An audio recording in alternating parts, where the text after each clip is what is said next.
So Resident Evil 4 was the first game that I ever in my life saved up for and bought when it released. Dude, I remember going and buying that game. So what I don't remember is, had we pre-ordered it? I remember we went and picked it up at Gamers, but I kind of think we just showed up on release day and just bought it. We just bought it. I didn't pre-order. I didn't know you could pre-order. I mean, no, that's maybe what I was you gonna say. couldn't. I don't think we knew how. All I remember is that like unbelievable, crazy purple video game cover with like Leon and the Chainsaw Man and like that. Oh, that really sold it. Dude, everything sold it. The demo that you couldn't play, but you could watch, like a playthrough video. The fact that Capcom told everyone, go to our website and you can make your own Resident Evil 4 website. Whoa, dude! I made my own Resident Evil 4 website. I had a picture of Ashley sitting on a barrel on the side. Yep, I remember. Capcom just was like, well, it's pretty popular for GeoCities, so I guess we better let people make websites. That's the thing now. Pretty sure my website doesn't exist anymore. I haven't checked in a while. No, we gotta go check it out. I don't remember what else I had. I remember like in creepy letters at the top saying like Leon goes to a mysterious village and meets some bad guys, and if they're not zombies, then what are they? Question mark. Wow. See, now that's something that was the remake the mystery. has kind of forgotten. They're like, there's zombies, right? That's not like the whole thing of this game was that they're not zombies. But with the remake that just came out, it's not even a thing. Like they never even mention that. They don't address it. They don't like act like it's a big deal. It's just they're pretty zombie-like. So our more astute listeners might actually be listening and wondering right now why we're covering Resident Evil 4 again so soon. We already did that. Because we already covered Resident Evil 4 like Kinda. You know, a while ago when we did a Haunting Ground episode. Well, I will answer that. Resident Evil 4 is like a part of me I just can't let go. Let's leave it at that. Yeah, that's true. I've got a couple of theories today. I thought it'd be fun to revisit the original Resident Evil 4. And when I say the original, I don't mean the Wii version. I don't mean the PC HD remaster. I don't mean the PlayStation version. I don't mean the Xbox version. I mean the OG, the original, the GameCube version of Resident Evil 4. I hear the remaster is not the best PC version of that game to play. I just heard that modders hate it because it's really hard to mod for. All right, the yeah, it's hard to original mod. had tons of mods. I actually went out specifically and like hunted down the original Resident Evil 4 PC version, which is basically unobtainable nowadays. This was after the remaster came out, and I owned the remaster, and I never played it. I went and got the original PC version instead, because I wanted to play through Resident Evil 4 as Ada, with Fiona as my Ashley. See, for years and years, my dream has been to do that, but Heather Mason from Silent Hill 3 with Fiona.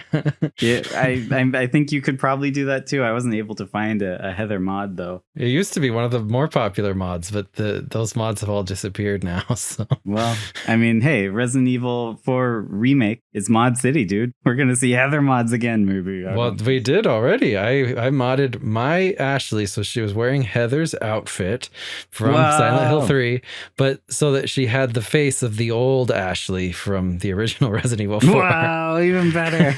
and the hair, of course, because I can't stand new Ashley's hair. I just have one very important question for you. Did she have ballistics? Hey, I don't see how her figure has any standing on. I forget what she says. The original Resident Evil 4 is the most quotable piece of media in history. It's even more quotable than the prequel trilogy of Star Wars. What? No Every line of that is quotable. Hello there. I like sand. Of course. And it gets everywhere. Oh, man. We've got some really good theories, actually. One of these theories, the first theory and the main theory that we're going to be covering actually comes from a long, long time ago, way, way back. And this theory, I believe its origins were like from before the game even released. People started speculating is Hunnigan actually Ada Wong? What? Well, that's a So weird question. That is the theory, that Ada Wong, Leon's ride or die woman, the part of him he just can't let go, she is actually masquerading as Hunnigan, his associate on the line whenever he needs help. She's living a double life. She's always watching out for Leon. She's always there for him. She's telling him what to do, where to go, keeping him safe. There's a number of evidences for this theory in the original GameCube version, but most of them were like written out or retconned kind of in other releases. Need I remind you that Hunnigan and Ada are two different people? Hunnigan wears glasses and Ada does not wear glasses. Or does she? I'm going to just really quickly kind of present this theory and lightly touch on, some of the major evidences, and then I'm going to thoroughly go through everything I've got. Because you had mentioned the GameCube, I have to say that if in the days of the old console wars you were a GameCube fan, as we were, Resident Evil 4 was one of the only wins that we had. Yeah, I know. Whoa. It's like the only thing you could point to say GameCube is superior. Well, there was also Billy Hatcher and the giant egg. I mean, come on. They had Metroid Prime, they had F-Zero, they had... Yeah, Wind Waker, Twilight Princess, all those Nintendo first-party originals. Right, well, they always have those. Yeah. Oh, wait, no. They had Dead Rising Chop Till You Drop. Oh, no, that was Wii, sorry. Wow. Well, actually, Dead Rising Chop Till You Drop was a port of the original Dead Rising from Xbox 360. I feel like that game was made in the Resident Evil 4 engine. They ported it from the Dead Rising engine to the RE4 engine. Yeah, that was one thing they reported on. Because I guess we couldn't run whatever engine they used. What they'd just done was they had just ported Resident Evil 4 to the Wii. So they were like, hey, we got this awesome motion control Resident Evil 4 engine ready to go. Let's put more games in it. So they put Dead Rising in it. It worked well. It was great. That, in my opinion, Chop Till You Drop is the number one way to experience Dead Rising. The Hunnigan theory. It might sound completely crazy that Ada could possibly be Hunnigan, but there's a few times in this game where you can point to it and you'd be like, wait a second, Ada is Hunnigan. Number one, Hunnigan only supports Leon until like the end of the village section, when suddenly she loses contact as they enter the castle. And it's only at this point that Ada makes her appearance, and then from that point on makes regular appearances in the game until the end, when Ada escapes and Hunnigan again makes contact with Leon. So basically it's like Superman and Clark Kent, they can't be the same person. No, it's not possible. But wait a minute. Have you ever seen them in the same room together? No. That's when you start to think. To be fair, I've never seen Hunnigan in any room. I just see her on his little communicator device. Yeah, he played Resident Evil 6. Oh, yeah, that's true. Number two, at the end of the game, Leon rejects Ashley. She asks him about Ada, and he describes her as a part of my life I just can't let go. Immediately following this cutscene, post the credits, there is a small and pointless conversation where Leon asks Hunnigan why she's not wearing any glasses. And then he asks her out, all of a sudden, just out of the blue. The game is clearly trying to tell us something. There's no other reason for this scene to exist. That is true. You could interpret it that maybe he's a professional. Obviously, he's not going to date the president's daughter. But it's what's more important. So professional. Well, I mean, he knew she'd be fine if she landed on her butt.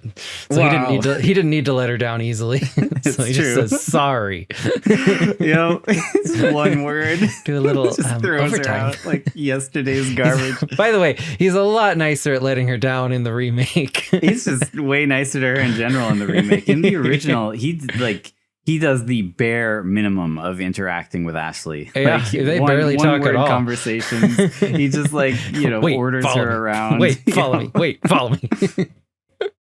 But it's supposed to show a theory that you told me that Leon doesn't like younger seeming girls. No, he doesn't like girls. Professional he likes women. Yes, right. That's correct. And that is very true, as proven by Resident Evil Infinite Darkness, where he's just like completely uninterested in Claire, which many people didn't like. Not that they even need to be romantically interested. He doesn't even seem interested in her as a friend. Well, he's not. It's true. But then, and at the end of that movie, he says to Claire, like, he could have told her something sooner instead of keeping her in the dark. And he's like, I know things have changed over the years, but it's just hard for me to see you as anything but a little kid. Right. Well, no, I mean, and there's good evidence for this. Yes? When he gets on a submarine in this movie, as soon as he sees the professional Ada-like woman or Hunnigan-like woman who's working with him, he immediately asks her out as though he has to, like it's his duty. Yeah. Just like the juxtaposition of him turning Ashley down and then immediately asking out Hunnigan. Yeah. No, and I do kind of buy that to some extent, but I've realized that it's not about that he doesn't want girls, he wants a woman, right? It's not that. I've come to the understanding that Leon's mentality, his motto, his creed is actually, if it's not Wong, then it's wrong. He only wants Ada. And it's only after he realizes that Hunnigan is Ada that he asks her out immediately. He gets down to business. Okay, number 3. In the original Resident Evil 2 and Resident Evil 3, it's revealed that Ada is working for the agency. And in the Resident Evil universe, the agency is the CIA. It's the government, basically. Which, what do you know? That's where Hunnigan works. Well, she works for the Secret Service, I think. Well, kind of. Leon, even Leon. They don't ever work for say. the Secret Service. Right. But he works for the president, so one would assume he's Secret Service.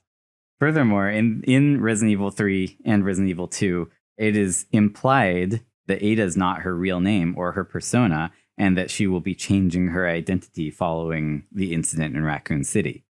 So it would only make sense if Ada Wong, the CIA agent, became Hunnigan, the CIA agent, and just continued working at her job in another role, in another persona. There's even a file that you can unlock at the end of Resident Evil 3 where it's basically just like a little story recap for Ada, where she says she's looking in the mirror and it says she used to be called Ada Wong, but this morning she will say goodbye to that name. I'm not Ada Wong anymore. She feels her ab and thinks, this is Ada's scar, not mine. And as she says goodbye to Ada Wong, she can't stop her tears. However, there isn't much time left before her next mission. As Hunnigan. Oh, wait, I added that part. Major evidence number 4.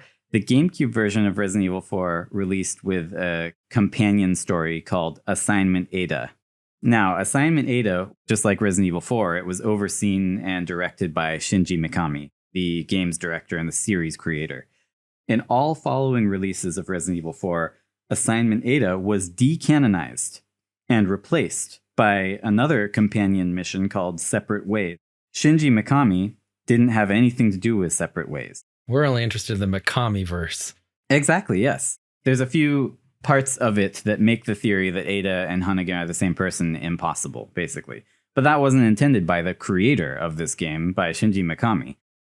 This is further supported by the fact that in Assignment Ada, she and Wesker discuss bringing Umbrella back, and this is why they're stealing the samples. And that's confirmed in-game by Krauser when he says, all for Umbrella's sake. Which Separate Ways kind of writes this out, like they're not actually trying to bring back Umbrella. And then in Resident Evil 5 and 6, they don't try and bring back Umbrella. That's not what they're doing. Like, Wesker doesn't want to bring back Umbrella, which makes Krauser's statement like idiotic and pointless. Yeah. Why was he saying that? Though, idiotic and pointless is a good description of a lot of things Krauser says. That's true. You're right. None of that was intended by Shinji Mikami. He intended some other plot line where Ada and Wesker were going to try and resurrect Umbrella. And maybe he had other plans for Hunnigan. There is possible evidence from Resident Evil 6. Carla Rodimus. Rodimus? What? Carla Rodimus. Oh, yes, Carla. I thought it was Radames. Her name is Rodimus? I think it's Rodimus. I have no idea how her name is pronounced. Radames. I guess it could be pronounced that way. I don't know. I haven't. I just assumed because it's a Hispanic sounding first name, it would be a kind of a Hispanic pronunciation. I'll follow your lead. Rodimus. There's further evidence, involving Carla Rodimus in Resident Evil 6. I've also got another theory, theory number 2 for today, which is that nobody in the entire game, in the entire universe of Resident Evil 4, was aligned with Sadler's plan. And that includes Sadler. The worst plan ever. They did. Well, we talked about this already. Wasn't that bad. Right. They just didn't do the plan. We talked about something very similar in Haunting Ground, about how Resident Evil 4 and Haunting Ground were kind of born from the same game. They just split off in different directions. And we talked about how Haunting Ground was the worst kidnapping plot ever. And none of these people communicated with each other, and they were all doing different things with her. I think we've talked about Haunting Ground enough. But what I'm saying is, because they were born from the same thing, it was originally going to be Leon coming in to rescue Fiona. It makes sense that in Resident Evil 4, it's kind of the same exact thing. Like, Sadler has a plan, and he kidnapped Ashley, but no one else seems to know much about that plan, and they all kind of seem to have their own agenda for Ashley or Leon or whatever, or no agenda at all. But, and Sadler himself doesn't seem to remember what his plan was. Basically, the theory goes that Hunting Ground. The theory goes that nobody has any idea what they're doing in this game. Everybody is just kind of like trying their best and doing their own thing, while under the impression that everyone else knows what they're doing. So like, it's best not to admit that I'm completely lost, and then I'll look like an idiot. So I'll just keep going with what I got, basically. To be honest, so everyone's doing that. Operations and jobs end up like that. Yeah, I mean, it's sadly believable as a theory. So there's a lot of evidence for it too. First of all, Leon shows up. He's here to sing Kumbaya around the campfire. I remember playing this game the first time, and it is so cool to see like dorky little Leon from Resident Evil 2 come back as the ultimately cool, dorky, unstoppable secret agent. Like 21-year-old guy who was only a cop for a day. I know, he was only a cop for a day, and then they bring him back, and he's like biggest badass secret agent ever, James Bond coming to save the president's daughter. It's like the most amazing evolution of any video game character. And they tried to one-up themselves when they did the same with Chris, but even bigger. Yeah, he's bigger. All right. No, I mean, I think experiencing this game for the first time, experiencing Leon's unbelievable growth to the greatest Resident Evil hero of all time was just it was an amazing spectacle. So, to start out, Leon didn't even know Hunnigan, and he wasn't expecting her. Yeah. And there's nothing to connect her to Leon other than her word alone. So she calls him out of the blue. And the instant he gets to the village, he's like, oh, hey, who are you? And she introduces herself. She's like, Leon, I hope you can hear me. I'm Ingrid Hunnigan, and I'll be your support on this mission. He has no idea who she is. Like, she's just calling him. It could be anyone. It could be Sadler. Like, Sadler's calling him on the same communicator later. So clearly it's not like a secure channel. Anyone can do it. Salazar does it. I'm surprised Krauser doesn't do it. Yeah, well, Krauser doesn't need to. They both know where they come from. After all, they are American. But it does seem that at the very least, he probably was expecting someone to be his support, because he doesn't seem too surprised when she calls. Well, he probably was expecting someone, but he wasn't expecting her, which he says. He says, somehow I thought you'd be a little older. He knows something's up. He knows she's not who she's pretending to be. Like, he's already onto her. Yeah. Counterpoint to my own thing is just that actually Leon never seems surprised by anything that happens. He pretty much just accepts everything that goes on, and he just tries to act really cool and deliver one-liners as he does it. Well, I mean, he's like pretty surprised when he's like, whoa, your right hand comes off? Oh, that's a good joke. How why they remove that from the remake? Dumb jokes to this bad guy who wants to kill you. I mean, it's not even like a weird, like that wasn't a strange phrase that Salazar said. He was just like, I would send my right hand to deal with you. It makes sense. You can call somebody your right hand man. Maybe Leon had never heard that idiom before. No, he was just being like really dorky and making an awesome one-liner. Hunnigan, or Ada, she shows that she's jealous that Leon is rescuing Ashley. She says, she's the daughter of the president, so try to behave yourself, okay? She doesn't want Leon making any passes at this other girl. She's like, little did she know yourself. Ashley's the one she needed to be worried about. Well, maybe she did know. She's like, behave yourself. Don't let her get to you. Don't let her get her don't work any feminine overtime. wiles into you. Yeah, no overtime for you.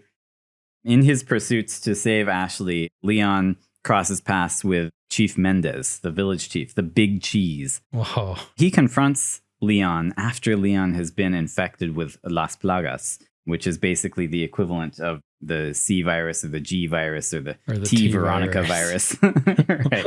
This is the thing that makes people evil in this game. Chief Mendez, he grabs Leon and he starts to strangle him, and then he says, "Oh, you carry the same blood." And then he warns Leon. He says, "But if you become unpleasant to our eyes, we will dispose of you." Yeah. And then Leon calls Hunnigan, and he's like, "He could have killed me, but he let me live. But he could have killed me, but he let me live." Oh. And he said that we carry the same blood. And it's at this point that Hunnigan reveals that she knows what's up. Instead of reacting like any normal person, she talks as if this is something she already kind of knows about. She says, carry the same blood. Interesting. Like, it's just not a normal reaction to this. She's acting like she already has knowledge of this. Maybe she's just trying to do like Leon and just seem cool and informed about everything. Like, oh, yeah. I guess. I mean, that is the style of secret agents in the Resident Evil verse, I guess. Ada tries to be cool about everything. It's just every move she does. You're right. I think that Hunnigan is Ada, and therefore she knows about Las Plagas, and she knows what this means. Because from this point on, everything she does leads him to Lewis, the only person who can save him from the parasites. The researcher who she's supposed to be extracting, but conveniently isn't extracting. She's letting him save Leon. Never even talks to him. Well, in the remake, she does. Yeah. Now, the problem here is that if you follow Chief Mendez back into his room, you immediately become unpleasant to his eyes, and he attacks you. I have to point out that Mendez only has one working eye. You're right. What's he talking about? Our eyes.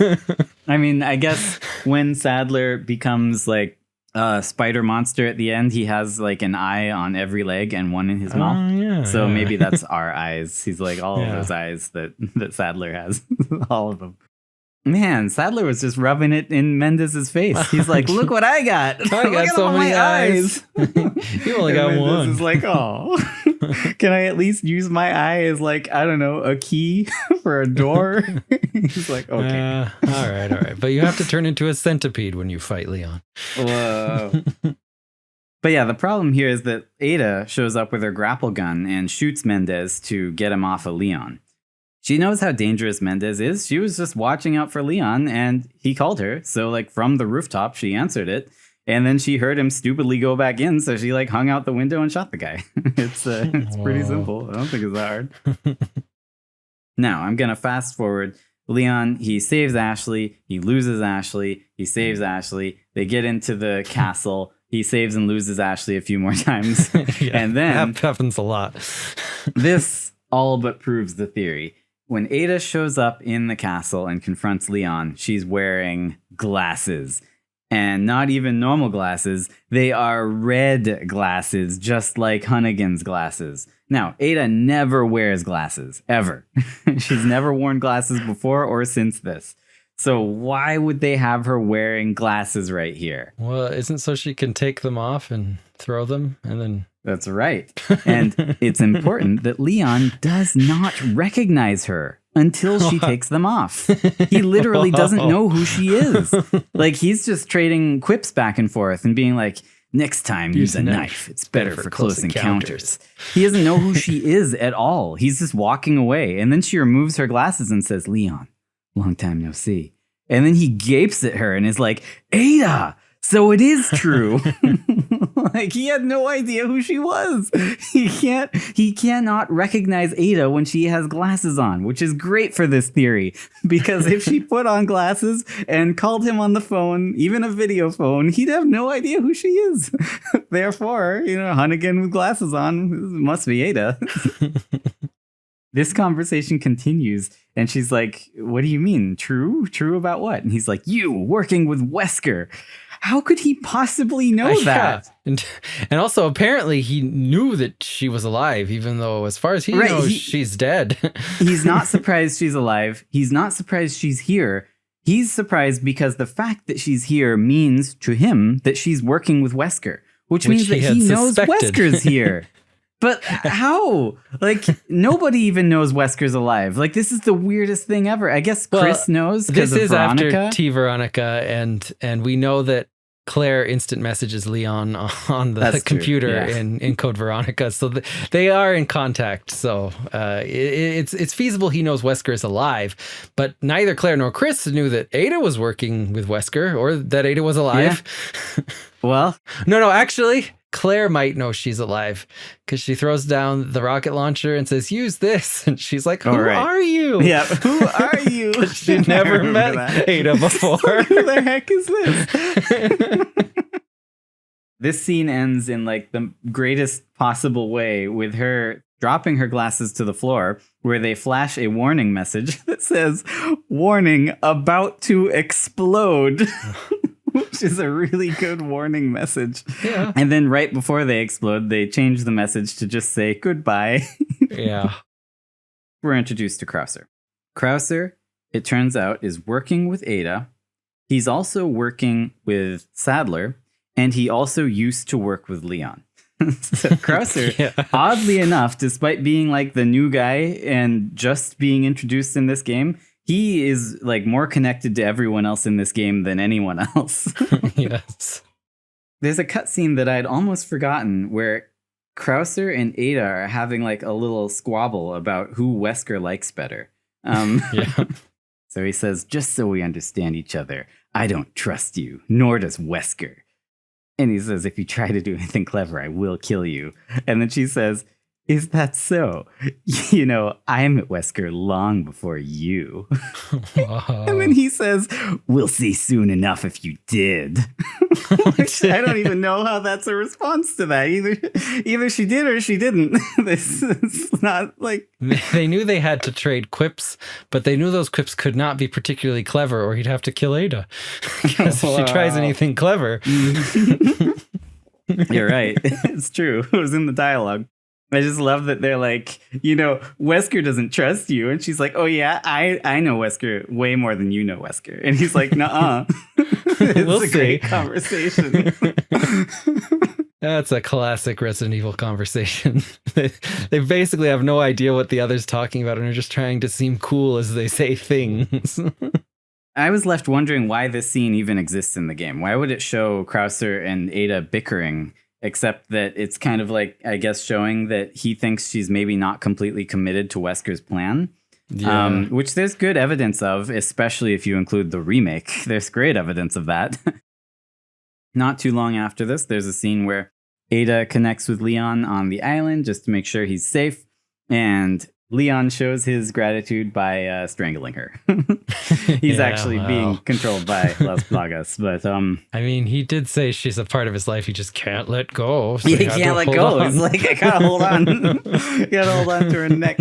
No, I like the scene, and I thought it was too bad that this got removed from the remake, just because it shows that like now she's willing to like betray and kill Krauser, and you know, probably also betray Wesker and stick with Leon even as he descends into like Las Plagas' control and attacks her. And he's just like, "Whoops, sorry. Maybe I should now take some of these pills that Luis gave me like a while ago." I gave them to him so long ago and he was so excited. He's like, "Leon, I got it." I got it, Dad. Oh, poor Luis. He's died to get you those pills and you're like, I'll just wait till I show symptoms. They're only effective if you take them like before the plagas have matured. So Luis why explained it in no uncertain waiting? Terms. Although Luis wasn't very careful with those pills either. He just like dropped them somewhere. Oh no, I must have dropped it.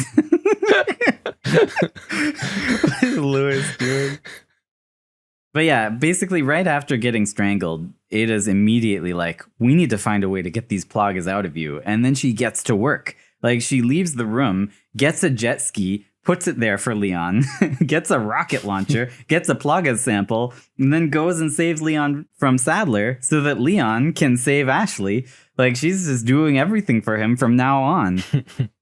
I mean, I was a little disappointed in the remake when they go to the military island that she, instead of having just an awkward boat ride with him where she says nothing, she actually talks to him. She doesn't just like ditch the boat and leave him in a boat that's like crashing toward the cliffs just because he tried to talk to her. Yeah. So I have a kind of a side theory that like Ada, she's like really into Leon, but she's like really awkward. Like she just like doesn't know how to talk to a guy. Exactly. So like she wants to spend time with him, but as soon as he starts talking to her, she's like, oh, I gotta leave. I can't deal with this. It's around this point that the game's over. We've come to the end of the game. The wonderful ending where Leon, like we said earlier, just throws Ashley aside like yesterday's garbage with a single sorry. He knew she'd be fine if she landed on her butt. I know I've already made that joke several times. But. I know. But basically, he explains to Ashley that Ada is and will always be the only woman for him, and nobody else is even remotely interesting romantically. Because, I mean, he's like, she's like a part of me. I just can't let go. Like, how else can you interpret that? He's like, and this is his response to being asked out by her. He's like, sorry, my heart belongs to another, basically. That he just can't let go, that he sees like maybe once every 10 years tops. Pretty much, yes. I mean, he met her like very briefly in a sewer. And then he never forgot her. He shows no interest in Ashley, no interest in Claire, no interest in Helena. Like he's always getting paired up with other ladies. He doesn't care about them. He only wants Ada. This is important because it's showing his dedication to Ada and only Ada. And then immediately after this, he answers a call from Hunnigan, who's mysteriously glassesless. He notices, he remembers that Ada blew her glasses up. He puts the puzzle pieces together, recognizes her, and makes his move on the woman of his dreams and says, Hunnigan, no glasses. You're kind of cute without them. Okay. Wait, this all makes sense now because that's why she had to ditch the boat. She knew what he was about to ask. Mm-hmm. He can't help himself. He was going to ask her out right there on the boat. He was going to ask her out, yep. She had no recourse. Where are we going? Maybe we could stop somewhere else, skip some overtime. No, that's exactly it. I mean, why else would they include that scene in the game, though? Why would they include a scene with her having no glasses for no reason, and then him asking her out after noticing it? Little ending scene. Well, I could never figure it out. I was like, why would they have a scene where they've removed the glasses from her character model? Yeah. Like, it just doesn't make sense. What happened to her glasses? There's only one other set of glasses in the game, and they got taken off of a woman's face and exploded. And blown up, yeah. Right. So I think that, they're trying to imply that woman was this woman. It's Ada Hunnigan. Okay. Is there supporting evidence that Leon would notice something as innocuous as missing glasses and then manage to make a wild logical leap and solve the most incredible puzzle and figure out that it's Ada? Well, yes. Let's take a look at Ada's report, part 4, where she talks about Leon incredibly lovingly. Ada's report, part 4, is basically just a long love letter to Leon. It's amazing. She says, Leon S. Kennedy, perhaps the most essential part of this mission, because he's the only reason she's here. She doesn't care about anything else. She says, the story wouldn't be complete without him and his formidable survival skills. He has what it takes to survive against overwhelming odds. I've seen him do it before, and he's improved since then. And then she says, practically a genius. He has smarts and he knows how to use them. Oh my gosh. There you go. He's practically a genius. Then she says, on top of that, his service as a government agent has toughened him up. I'll work behind the scenes to make him think he's the primary player here, but it might be naive of me to think that it'll be easzy because he's just so friggin' smart. Like, how could she trick him? Just playing the game, you would think Leon is kind of a boneheaded doofus. No, he's putting on airs. He's putting on a show. It's an act. He wants people to think he's a doofus. He's actually practically a genius. Ada, she's got her work cut out for her. It would take genius levels of intelligence to come up with things like Sadler, you're your small time. Or having a senior moment, are we? Right in my cage of torment. Wow. To be fair, that was a pretty genius comeback to senior moment. Writhe in my cage of torment. I mean, I love that Leon totally caught Sadler on the backhand there. Like, he had no idea that Leon was gonna, because he thought he was being so clever, where he's like, oh, I just can't remember if I've misplaced like some, I think he's talking about that creature that chases you through the maze. But then Leon's like, oh, having a senior moment. And he's like, oh, whoa, crap, what do I say to that? Writhe in my cage of torment. Bye. Oh, man, so good. I love how she ends this report.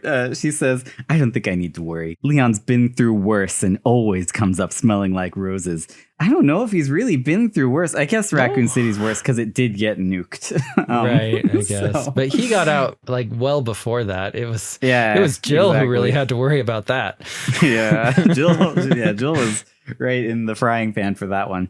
But then she says, his consistent luck is part of the reason why I have absolute and unshakable faith in my vision of what's in store for him, which I can only assume means marriage, because that's all she wants out of him. She just wants to marry him. She's like, man, he's so cool. He's such a genius. He's so smart and so great. And I just can't wait for us to get together. Like, that's the whole... That's that whole report. It's just her gushing over Leon. And at the time that she wrote this report, I mean, all that had happened was Resident Evil 2. I know. She met him once in a sewer. I guess she saw him take out a giant crocodile. That thing was huge. They're both so obsessed with each other since Resident Evil 2. Like, he is head over heels for her. She's a part of him. He can't let her go. And on the other hand, she's all like, man, he's a genius. He's smart. He'll never be beaten. I love it. He's so smart. When I threw that rocket launcher down and said, use this, he knew exactly what to do. He was like, whoa. Unlike Claire, who was just like, who are you? Yeah, stupid Claire. What a moron. Then she used it. So, yeah. In Assignment Ada, it's revealed that Wesker and Ada are working together to resurrect Umbrella. He says, thanks to you, Umbrella's one step closer to its re-establishment. And once it is, there will be significant changes in our world. Total global saturation. Right. He wants complete global saturation. But it's interesting because in Resident Evil 5, like I said, they dropped the whole Wesker resurrecting Umbrella thing. He's just doing his own thing in that game. He doesn't care about Umbrella. He makes Tricell. Just called Umbrella.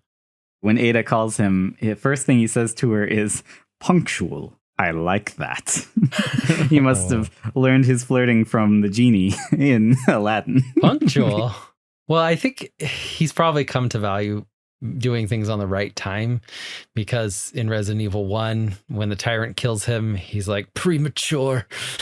Well, he wanted that tyrant to kill him, but it was just a little bit too early. So when he says punctual, I like that. He means, I'm glad you weren't early, because I hate when things are premature. I hate that. Even if what happens is exactly what I wanted to happen, but slightly early. So we're going to get into the very last thing that I need to prove, which is how could Ada possibly be Hunnigan when Hunnigan looks completely different from Ada? Is there any evidence of Ada changing how she looks? Or maybe of people changing themselves to look like Ada? Wow. Carla Rodimus. Well. There are Ada clones, lots of them. Yes. So, I don't know why. Why Ada, of all people? Okay. Resident Evil 6 is a crazy game. Oh, gosh. That game is so good. Other than Jake, that game is amazing. Reveals that there is another Ada Wong, who is actually named Carla Rodimus, or Carla Radimes. I don't know how it's pronounced. But she has been genetically modified to look exactly like Ada Wong. Uh-huh. The research done to try to make somebody look like Ada Wong was performed by a man named Derek C. Simmons. He's actually like pivotal to the entire Resident Evil universe. Wow. Derek C. Simmons, he is the head of U.S. national security in the Resident Evil universe. And Ada worked for him in Resident Evil 2. And Hunnigan works for him in Resident Evil 6. I'm just saying, both of these women who might be the same woman worked for the same guy in the same role. Like, Ada was being a Hunnigan back then in Resident Evil 2. She was just another agent. But Ada was working for him. By the way, Derek Simmons was the guy who ordered the nuclear strike on Raccoon City. And he did it because he's the head of the family. Not the family from Resident Evil 7. That's a different family. Wow, he's the head of the family, which is like the secret organization that's even more secret and powerful than Umbrella and Tricell and everything that's been behind everything going on. And basically, Ada, like, after Resident Evil 2, she quit. She didn't want to work for him anymore. Basically, he was like, man, I sure love Ada. In fact, like, I'm head over heels about Ada. In fact, like, I'm so obsessed with Ada that I want every woman to look like Ada, and I do anything to get her working for me. So he created Project Ada, which was basically his own pet project to genetically engineer women to look exactly like Ada Wong and act exactly like Ada Wong, and also brainwash them to make them think they're Ada Wong. Oh. That's just Wong. It's just Wong, all right. But knowing that Ada worked for this guy and that Hunnigan works for this guy and that he has projects to make people look like Ada Wong and change how they look, it makes sense if she had access to things that could change how she looks. And really all she needs is makeup and a wig and a pair of glasses to look like Hunnigan. They don't look that different from each other. Yeah, Capcom often reuses their character models, especially for the ladies, and just gives them different like eyes and hair. Yep. Well, I am seeing that Ada seems to have a power that makes men fall obsessively in love with her in an instant, because it happened to Leon, happened to Simmons, and in Resident Evil 1, it happened to John. John, it's true. A researcher at Umbrella who just, happened to meet this reporter named Ada, was so obsessed with her that he made her the terrible password, 3-letter password to get into his It's a great password. ADA. It's technically just a 2-letter password, but anyway, 2-character password, I should say. Anyway, so he was pretty obsessed with it. He couldn't have known her long. No, man, that password would be so quick to brute force. Oh boy. I think that I have proved pretty conclusively that Ada is only there to protect Leon. Hunnigan is only there to protect Leon. They have the same goals. Ada worked for Derek Simmons. Hunnigan works for Derek Simmons.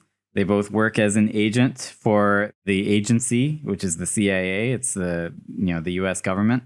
Whenever Hunnigan's not on screen, Ada is. Whenever Ada's not on screen, Hunnigan is. Ada lost her glasses, and the instant she lost her glasses, Hunnigan also lost her glasses. And the instant Hunnigan lost her glasses, Leon asked her out after, declaring his love for Ada and saying she's the only girl he'd ever go out with. Yeah. So there you go. All right. You had mentioned that you had a theory that the remakes were all about removing Wesker from Resident Evil. Yeah. Which would have been like a really good clickbaity title for this episode. I know, but then they put Wesker in the remake, so... Then Wesker showed up in Resident Evil 4 Remake. But up until this point, it seemed like if you played RE2 Remake, he's not in it. RE3 Remake, he's not even mentioned. Code Veronica was skipped over, and he's integral to the plot of Code Veronica. Well, right. Code Veronica is when Wesker's story takes off. Like, that is that is the start of it. Previously, he had no story. He was just dead. He was just the guy who died in the first game. It's so weird that they brought him back and like with a boom.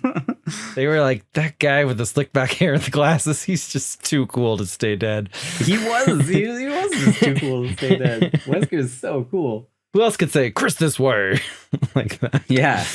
The last remaining sample of the T Veronica virus is within your body. Give it to me.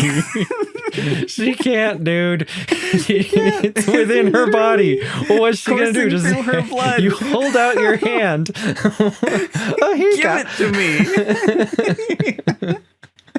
I can't wait for the Code Veronica remake. They've got to do it, right? Like they have to do it. Oh, how would we ever know the history of the Ashford family? They're integral to the plot. They are integral. It's true. So, unfortunately, fortunately, I guess, because we like Wesker, he shows up at the very end of RE4 remake, meaning they're not trying to cut him out of the series. And I believe the next thing they're going to remake is Resident Evil 5. So my wish, or perhaps fan theory, I don't know, is that maybe they're going to rewrite RE5 so he doesn't die. Because I feel like they didn't know where to go after RE5. Yeah, they had no idea where to go. Insane. Resident Evil 6 just went nuts. It has so and many then plots. After that, it was just dead. Like, they were like, I don't know, we'll copy Texas Chainsaw Massacre? Well, yeah, that was like 12 years later. Like, they did nothing for a long time, and then they were like, you know what? Let's just make a small game. After Resident Evil 7, where they copied Texas Chainsaw Massacre, they were like, I don't know, we'll do Resident Evil 4 again? Yeah, because they were already remaking. Because we're already making those assets. We'll just use them. Yeah, Resident Evil Village. Reuse them. Evilage. They're doing so well with the remakes. I think currently their plan is to just keep remaking and then move on from there. Dude, everyone loved the remakes. Well, everyone loved RE2 remake and RE4 remake. RE3 is a different story. I liked RE3 remake, but it was a little short. I was going to say, the reason people didn't like Resident Evil 3 remake was because they just wanted more. They loved it so much. That was a good game. Like, I want more of this. And I actually agree. It was amazing, and I want more of it. You get to the clock tower, and then essentially the game ends. It ends. Yeah. I mean, there's a couple of things, but nothing in the clock tower. No. And you even pick up a brochure about the clock tower along the way. They're like, ooh, clock tower's coming, guys. Clock tower's coming. Oh, look, let's have a boss fight right in front of the clock tower. There it is, right there. You can see it. All right, we get into the clock tower. Oh, Jill faints. All right, you're not in the clock tower. It was just like the fireworks factory from the Itchy and Scratchy and Poochie show. I hope that Resident Evil 5 remake will fix some of the problems with that game. I hope that they know what they're doing. I hope that they rewrite it in a way that allows Wesker to shine and survive. And then, maybe they'll go somewhere different. I don't think that they will remake Resident Evil 6 and have it be anything like the Resident Evil 6 that we know. That's what I'm saying. No I think one liked Resident Evil 6. Their reasoning for doing all these remakes is to get to 5 and then do something else. Yeah. But they have to keep 7 is the thing. So. Well, 7 had nothing to do with 6, so they can keep 7. I mean, 6, as great as it was for some I loved reasons, 6. It was fun. Really didn't do much for the series as a whole. It kind of killed the series in the toilet, in my opinion. I have another theory that we need to cover, which is that nobody had any idea what they were doing, and especially not Sadler. Yeah, so, I agree. There's ample evidence of this in the game. Like, for example, when you're in Chief Mendez's house, you can, and this is one thing I actually really liked about the original over the remake. Throughout the game, you find all these notes, like a lot of them are from Mendez to the Ganados, like to the villagers. Some of them are from villagers to other villagers, and they're literally just like notes saying, hey guys, here's what's going on. Here's what you need to do, right? Like I really like that existed in the original because it just really drives it home that these guys are not zombies. They're just people. But they're evil people. They're being controlled by something, right? Like they still have the ability to think and reason and figure stuff out. In Chief Mendez's house, you can find one of these notes from him where he's describing the current situation. And he's basically just like, why the heck did Sadler want us to leave Leon alive? And why did he chain him together with Lewis? He's like, he specifically says, I would think that he would not confine them together. Whoa. But he's like, I guess our Lord Sadler must have a greater plan. Well, in Sadler's defense, they would have stayed there trapped if not for that random, like, really beaten up Ganado that came in with an axe. I don't know what his deal was. Who told him to do that? I don't know. I have no idea what's going on there. Because that certainly wasn't what he was supposed to do. Otherwise, why wouldn't they have just killed Leon instead of taking him captive? No, clearly, as you have explained, no one knew what they were doing here. Mendez is like, why aren't we killing Leon and why are we leaving them together? Mendez shouldn't want to kill Leon because they should all want Leon to rescue Ashley to bring her back to the president. That's the point. They could have literally just put her somewhere.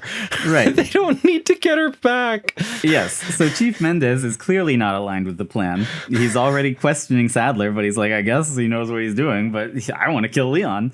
He shouldn't kill Leon. They don't. Sadler. Why did they kill Leon's drivers? They need him to leave with Ashley. Yes. So those Ganados who killed Leon's drivers didn't know what they were doing. They were just killing random people. This guy with the axe, who knows what his deal is? We don't know why he's showing up to kill Leon and Lewis. At this point, they don't even really want to kill Lewis. They just want to get him back because they don't know what Lewis is up to. They don't know what anyone is up to. No, they don't. Already things are very, very much spiraling out of control in this remote corner of Spain. This remote corner of Spain that never updated to 2004. Yeah, Spain's not a third world country. It doesn't make any sense. It's like a Japanese person's idea of what Europe looks like, but they only looked at like historical movies of Europe. It's always Black Plague times there, isn't it? I mean, I guess that was their theme, plagas, plagues. Okay, it's the time of the plague. Well, it's crazy because that's exactly what Resident Evil Village is doing, right? Like, they're just like, yes, and then Ethan moves to Europe, like crazy fantasy world Europe. It's like castles, medieval vampires, times vampires who were already vampires before they mutated. Now they're mutant vampires. Magneto. Yeah, oh my gosh, why was Magneto in Resident Evil Village? What is wrong Never with that has game? Anyone had Magneto powers? No. It's always mutations. Nobody has any powers except for like... You just grow bigger arms and like head. Like Wesker has like run on walls. He had Matrix powers. Right, but that's just like better reflexes and speed. I mean, Chris can like outbox a boulder. That's kind of a power. It's cool, but he presumably doesn't have any virus, just a lot of steroids. Well, that's the interesting thing, because every main character would be riddled with all the viruses. Yeah. Well, that's the thing in Resident Evil Village, when it finally got to the end and they revealed, quote unquote, Ethan is a fungus person. I was just like, were we not supposed to know that? Yeah. Like, he can lose limbs and just put them back on. I had a theory about Resident Evil 7 and kind of 8 about Ethan, actually. As I was playing Resident Evil 7, I legitimately 100% thought that the end of Resident Evil 7 was going to reveal that Ethan is a tyrant. Yeah, that would have been like cool. A literal tyrant. It would have been like BioShock. Yes, exactly. It would have, and it would have been amazing because it would have made so much sense, because it's revealed that the girl you're trying to rescue, whose name I don't even remember, but she's just like another Umbrella, ex-Umbrella scientist. Yeah. And you think she's your wife, but really she's just a scientist, and she was just working on more bioweapons. It could just be that tyrants are very devoted to their scientists. Exactly. It would have made so much sense if she made a phone call to her tyrant and was like, please come save me. And then her tyrant shows up and saves her. And he's just a tyrant, so he doesn't really know what's going on. He's like, she's my wife, I will save her. Right? Like, he has no idea. And then, of course, the family, they don't care that he's like a lumbering, crazy tyrant man. They're crazy too. So they're just like, hey, you're part of the family now, right? Like, it would have been amazing if the end of that game had like, he should like zoomed eating out that and gross, shown disgusting you to be a intestines they're shoving in his face. Anyway, I thought that would have been so cool. Yeah, and clearly the people making the game thought so too, because they fixed it in Resident Evil 8 when they're like, actually, he is a tyrant. He's just a mold man. He's a mold man. Okay, back to this. So nobody knows what they're doing, including Sadler, including Salazar. So Salazar, he thinks that they need to perform some unknown, unexplained ritual on Ashley. He does. And then send her to the island where Sadler is. That's what he wants to do. He wants to do a ritual and then send her to the island. But she's already infected. All she needs to do is go home. Yes. The Plagas, in the original, they were fossils buried under Salazar's castle. In the new one, they're encased in amber buried under Salazar's castle. Kind of similar. Well, it makes more sense for them to be fossils, because where did these gigantic amber deposits come from? Yeah. Amber's not a mineral. Big trees. It's organic. Yeah. It makes no sense that there's massive amber deposits. And I feel like they're trying to connect it to Resident Evil Resident Evil Village, where you find like that underground tree. And I'm like, ugh, I don't like this. I don't like this at all. Okay. Krauser is told by Sadler to go get the girl. Oh, and dispose of this swine while you're at it. So he's told to get Ashley and kill Leon, which he pretty much does. Like, he is following Sadler's orders to the best of his ability.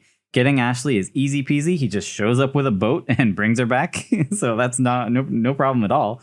And then he gives it his all. He honestly tries harder than anyone else in the entire game to kill Leon while monologuing to him. So he seems to be like the most dedicated person on Sadler's team, except that he's actually betraying Sadler and working for Wesker. So he is not aligned with Sadler's plan, because he apparently just wants to steal the Plaga samples. So But shouldn't be hard. They're everywhere. Well, you raise an interesting point, because it shouldn't be hard, because he's got a Plaga inside of him. It's in his arm. He's got a sample. He just needs to leave. He's not necessarily betraying Sadler, is he? Because he doesn't necessarily want to ruin the Ashley plan, right? Right. Well, he doesn't technically ever do anything against Sadler. He does everything Sadler ever tells him. He just also wants to get a sample for Wesker. Ironically, though, Sadler does not trust Krauser. He trusts everyone else, but not Krauser. He's like, oh, he's American. I can't gain my trust. Trust him. He kind of seems like he knows what he's doing a little too much. I prefer a little more chaos. All right. Well, speaking of Sadler has no idea what he's doing or what he wants. Near the end of the game, you find a file called Our Mission.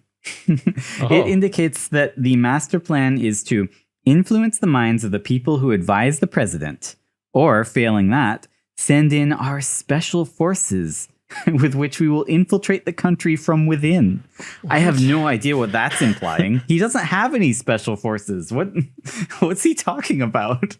Like, I guess he was just gonna like assault the US with Ganados?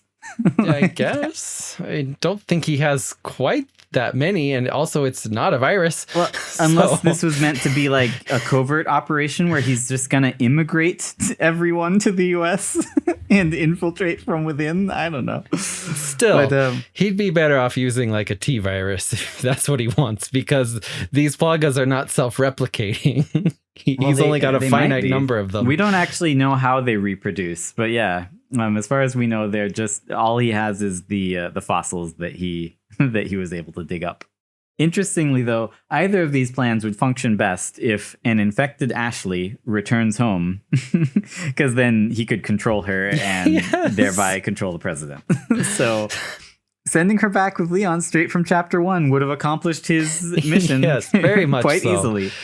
I mean, okay, so they kind of try to explain this in the remake, because they have the normal Ganados be more zombie-like. Like, they're not intelligent, and they can't act normal, and they attack everything on sight. And they act like they need to do something to Ashley so that she's a better infiltration unit so she can act normal. So there is one more person on his team who was definitely not aligned with his plan, and that would be Lewis. Wow. So he was infected. He had a plaga. And he decided to remove his plaga and then go save the world. Like, Lewis is a really cool dude. And the only way he could save the world. So what he did in the original was he sent an email to one of his old college friends and was like, save me, old friend. And Ada randomly intercepted this message. She doesn't say how or why, but she does say it was just a coincidence. So she wasn't even looking for this. She also implies that his college friend who he was trying to get in contact with is dead, and that she might have killed him. And that's why she saw the message. So I'm like, what was Ada doing? But yeah, it's pretty cool that got her in contact with him. And then she's like, hey, I know you wanted your friend to save you, but I'll do it if you give me some samples. And he's like, well, the whole reason I want to get out is to protect the world from these samples, but here you go. I'll give them to you. And then Leon shows up and he's like, Leon, I've got medicine for you. I've got a plagas removing thing for you. And then he just dies.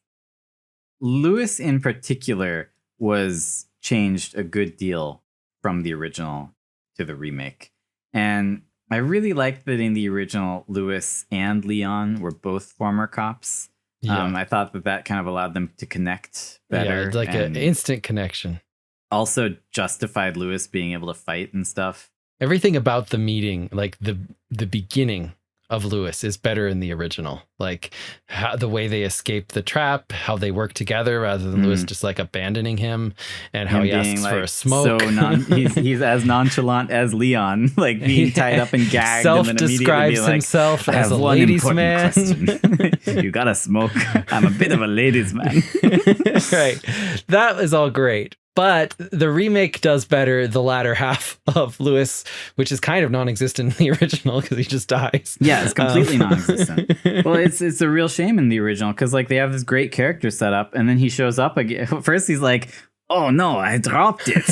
About the most important thing he could have possibly had. He just dropped it somewhere. What else was he doing? That was what you were doing, dude. You can't just drop it. But then, yeah, he shows up again halfway through the game and is like, hey, Leon, I got it. And then he dies. Those are his last words. It's so sad because he was a great character. I wanted to see more of him. Like, I always wanted to see more Lewis. And the remake delivers on that. I also think that his death in the remake is way better. It's not as sudden. It's more meaningful to Leon. I mean, I know Leon did belt out Lewis as he died in the original, but in the remake, it just seems more heartfelt, and like, you know, Lewis was actually like Leon's like good buddy by that point because they'd been through like roller coasters together. Cheerleader. Well, his cheerleader whenever he's in a shooting range. Yeah. Good shot, Leon. Wow, you're amazing. Oh, I love how when you enter the shooting range with Ashley in the remake, she goes and sits down on that barrel and crosses her legs and stares lovingly at Leon. And on the other hand, when you enter that shooting range with Lewis, he goes and sits down on that barrel and crosses his legs and stares lovingly at Leon. It's so good. They both just did the same animation. So into him shooting targets. He's just kind of smiling and staring at you. Lewis could shoot a gun too. You'd think he'd be like, can I have a turn? This looks like fun. No. He just wants to watch Leon work. The dog's not there, and everyone was like, why isn't the dog there? And also there's like a dead dog where the dog was. Dead dog right where Huey should be. Yeah. Now clearly that was the remake people just being like, kill the dog, who cares? Yeah. and then there was an outcry. So they like, where's the dog? So they added in the dog later. Just like, however, to their credit, Huey's arrival in the remake is way better than his arrival in the original, except that Leon doesn't say, hey, it's that dog. But no, him, like Huey showing up and howling in the storm as lightning crackles behind him in the remake. Yeah. It's amazing. Like, whoa. So the thing we didn't talk about yet that we have to talk about is when Louis dropped it somewhere and Ashley's like, let me come with you. I mean, that was probably a good change that they decided not to have Ashley just try and ditch Ashley's Leon like, for this random guy I dude just met at her first chance. But wow, that Luis, he complimented my ballistics, and he's a ladies' man. Yeah, I should go with him. Yeah, I don't know. I mean, good change in my opinion that they took that out because it made no sense. It was amazing. It was always so confusing. You were the one who told me that it's supposed to be that she was afraid she might hurt Leon because she knows she's infected. The only thing I can think of is that, yeah, she knows she's infected. She doesn't want to hurt Leon, and she knows that Lewis is going to get the medicine. So she's like, I'll go with him. He's going to get the medicine, can fix me. I won't be any danger to anyone. But it's a really great way to get the line of Luis saying, no, stay with Leon. He is better with the ladies. Yes. Wow. as much as I love Ashley in the original, how she's designed to look like a Japanese schoolgirl who is white and the president's daughter. I just love that. Obviously, they do a better job building the relationship between Leon and Ashley in the remake.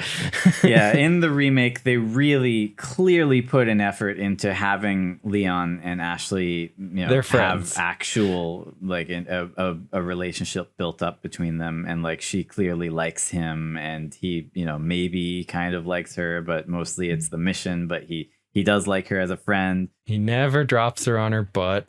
I mean, he's not just making mean comments to her the whole time like that and ordering her around. So that honestly, that's way better. Like they put a lot of effort into it, and it shows in the remake. I really, in the original, like the part where to release Ashley from the wall that grabbed her, you end up one floor up from her. So you just shoot her out. You just have to shoot all the restraints there holding her as she screams and screams and screams at you every time you take a shot. She's just screaming. It's so good. That was absolute gold, and the remake completely missed the shot. They sucked out a lot of the humor.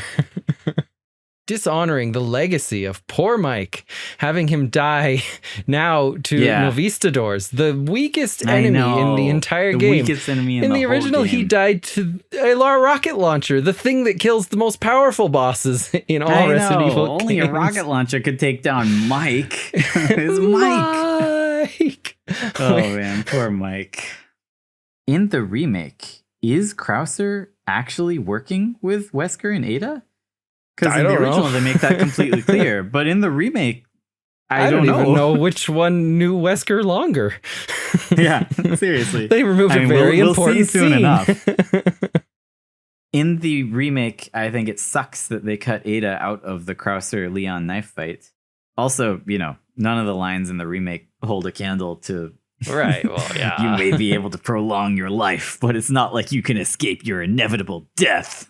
The best part of those QTs, you keep dying, so you have the whole thing memorized because you keep watching that movie over and over again. Dude, you catch on quick. As expected.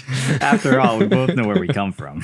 And then, of course, after that fight, they removed the laser room. A callback to the Resident Evil live-action movie. What the heck?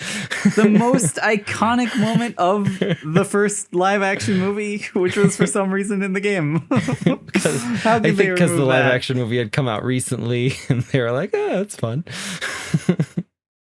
All right, that's everything I wanted to talk about with Resident Evil 4. I think we covered it ad infinitum. Yeah. Okay, what do you think of the theories?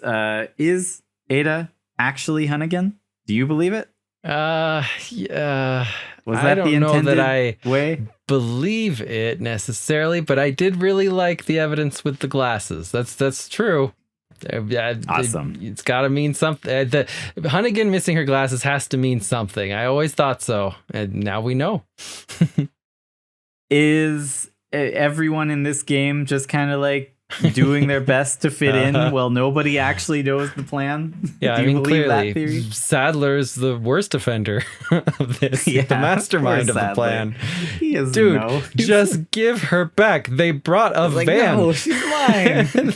Just put her in the freaking vehicle. He's like, now I'm gonna play with my toys. If you like, all these what we do Americans keep coming to my island trying to play with my toys. If you like this theory, if you like our podcast, feel free to rate, leave a review, subscribe, tell your friends. We also have a Patreon. If you like what we do and if you want us to keep doing it, you could always, contribute a little money. We'd appreciate it. Music for this episode was provided by Christine. And remember, the popcorn isn't real.